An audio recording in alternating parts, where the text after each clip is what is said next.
Good morning, good morning, good morning. If you notice something different, I've switched my cameras around a little bit. What am I going to can for you today? Oh, yeah. By the way, this is Luann from Blackberryrock Homestead. What am I canning for you today? I'm canning French onion soup. So I got about 3 pounds of yellow onions, not tomatoes. What am I thinking? I had tomatoes on the brain, I guess. So I'm going to slice them up, and it doesn't matter any thickness or anything.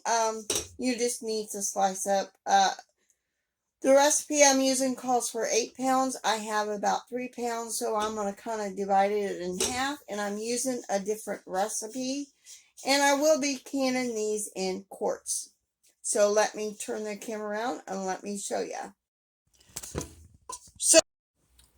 So since I'm splitting the recipe in half, I have 4 tablespoons of butter in my stainless steel pan. Now I need to slice up the onions. After I get the onions sliced up, which will be about 3 pounds of yellow onions sliced up, I will be putting them in the pan after the butter melts. Let's get this butter melted for the most part before we add our onions, because the first thing we need to do is to caramelize our onions. Let this get this butter melted a little bit, and then this is 4 tablespoons of butter, actual butter, not margarine. Let that get melted, then I will add my onions, and then we will start caramelizing the onions before we add our other ingredients. So now that the butter is pretty much melted, I need to add my onions. And yes, my eyes are nice and watery right now. I do have dry eyes, so these onions really didn't help that, but I wanted to bring this recipe to you. And stay tuned and watch Recipe Fridays, because I will be using some of these recipes, canning recipes that I'm making. So now we need to get these caramelized. The onions have gotten soft, but we need to get them caramelized before we add our next ingredients, which I got the next ingredients ready. We just got to wait until these caramelize a little bit. I mean, they're soft, but we want a little brown to them, so time to wait. I don't know if you could tell, it is getting there on some of the onions. Not all of them, but I want them a little bit more caramelized before we go on to the next step.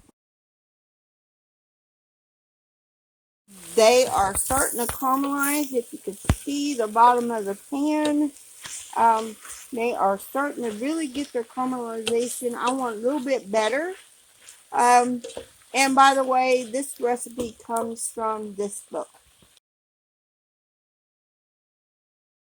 I have the other ingredients, because look at the bottom of this, and they are caramelized. So I need to add 6 cups of beef broth to this. Get the other measuring cup. Okay, that's 6 cups of beef broth. A half a cup of white wine. 6 cloves of garlic.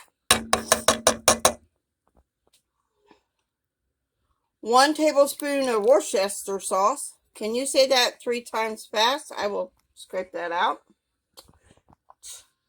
A tablespoon of pepper. I think it was, no, a teaspoon of pepper, a teaspoon of non-iodized salt, and a teaspoon of thyme.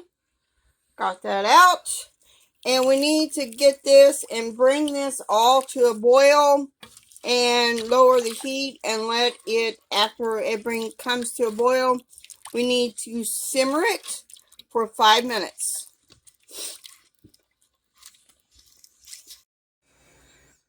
We need to add a bay leaf to each jar. So I got 2 jars done. I'm thinking this may make 3 quarts. I'm not 100% since I did not use the full recipe.